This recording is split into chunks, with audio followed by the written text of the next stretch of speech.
Baik, bismillahirrahmanirrahim. Assalamualaikum warahmatullahi wabarakatuh. Perkenalkan, nama saya Evitri Ladise dengan NIM 202111009 akan menjelaskan tentang salah satu tokoh tafsir yang cukup terkenal di kalangan tokoh-tokoh tafsir lainnya. Tokoh tersebut bernama Abdullah Said. Pada kesempatan kali ini, saya akan membahas tentang biografi dan latar belakang keilmuan Abdullah Said, serta akan membahas tentang aktivitas di luar keilmuan Abdullah Said. Nah, hal yang pertama akan kita bahas tentang biografi dan latar belakang keilmuan dari Abdullah Said. Abdullah Said ini merupakan seorang profesor studi Arab dan Islam di Universitas Melbourne. Beliau lahir di Maldives pada tanggal 25 September tahun 1964 dan beliau memiliki keturunan bangsa Arab Oman yang bermukim di Pulau Maldives. Pada masa kecil dan masa remajanya, beliau tinggal di kota yang bernama Medo. Kemudian, untuk kepentingan mencari ilmunya pada tahun 1977, beliau pergi ke Saudi Arabia untuk menuntut ilmu dan belajar hal-hal baru di sana. Abdullah Said kemudian mempelajari bahasa Arab dan memasuki beberapa pendidikan formal di Saudi Arabia tersebut. Seperti pada tahun 1977 sampai 1979, beliau belajar bahasa Arab di Institut Bahasa Arab Universitas Islam di Madinah, Saudi Arabia. Kemudian pada tahun 1979 sampai 1982, beliau mendapat ijazah sekolah menengah di Institut Menengah Saudi Arabia Madinah.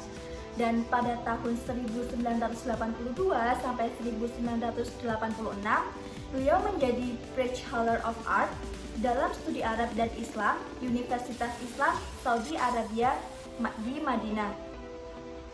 Selanjutnya pada tahun 1986 sampai 1987, beliau menjadi sarjana sastra 1 Master of Arts dalam jurusan studi Timur Tengah di Universitas Melbourne, Australia.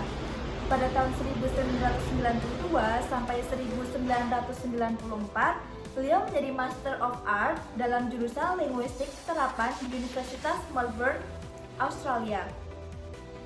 Selanjutnya pada tahun 1988 sampai 1992, beliau belajar di Universitas Melbourne, Australia.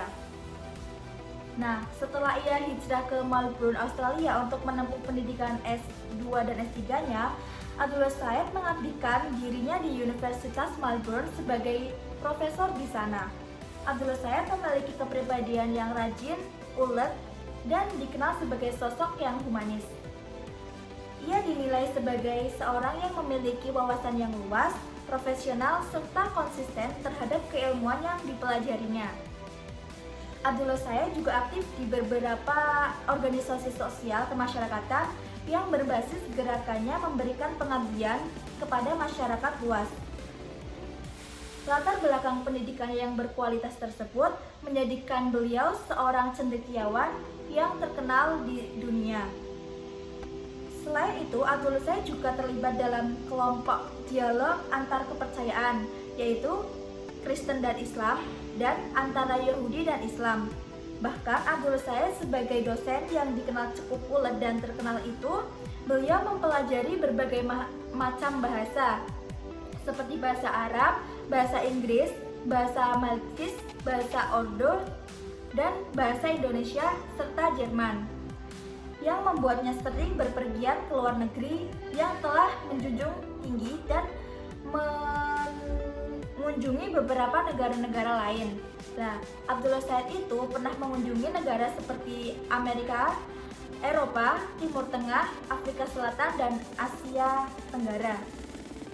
Kemampuannya dalam bahasa Inggris juga membuat Abdullah Said memiliki jaringan dan memiliki teman yang luas di berbagai dunia.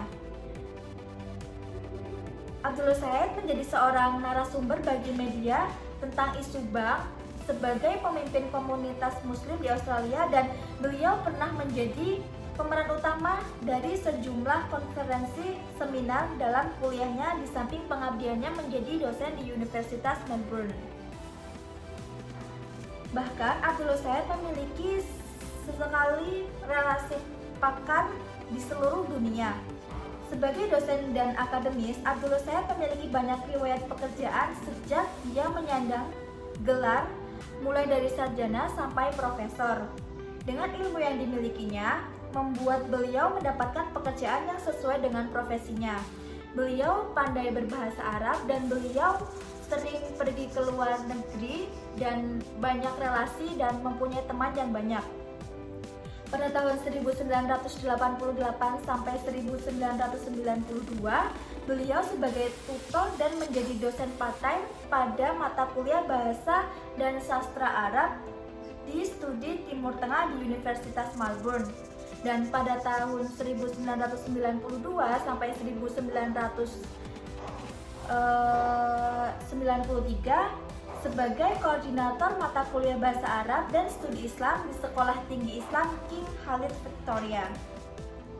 Abdullah Sayed memiliki segudang aktivitas ilmiah mulai dari mengajar, menulis, meneliti, dan mengabdi kepada masyarakat.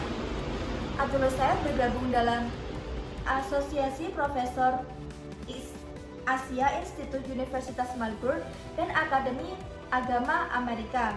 Abdullah Sayed juga menjadi sebagai anggota editor jurnal skala internasional seperti Jurnal Studi Al-Quran di Inggris, Jurnal Studi Islam di Pakistan, dan Jurnal Studi di Arab. Abdullah Sayed ini merupakan seorang intelektual yang sangat produktif. Penelitiannya itu ia fokuskan pada negosiasi dan teks atau konteks serta jihad dan interpretasinya. Dia menulis untuk kalangan intelektual dan untuk umum yang dipublishkan melalui karya-karyanya. Aktivitas keilmuan yang dimilikinya membuat beliau menjadi seorang pemikir atau penaksir yang cerdas serta memiliki banyak pemikiran yang kontekstual. Terkait akan gagasan-gagasan pendekatan kontekstualnya, Abdullah Sayed ini sendiri mengakui bahwa ada yang ditulisnya di dalam buku-buku dan dia menuangkan ide-ide baru dalam penulisannya sehingga dapat tercipta karya-karya yang spektakuler. Gagasan ini merupakan gagasan yang lama telah dicetus oleh beberapa tokoh sebelumnya dalam ruang pembacaan teks-teks keagamaan, termasuk dalam teks Al-Quran itu sendiri. Abdullah Sayed ini banyak dikenal di kalangan para ulama. Selanjutnya, hal yang akan kita bahas mengenai aktivitas di luar keilmuan dari Abdullah Sayed. Selain Abdullah Sayed yang sangat cerdas dan beliau memiliki keilmuan dan intelektualnya yang dinilai cukup bagus, beliau juga memiliki beberapa aktivitas di luar keilmuannya.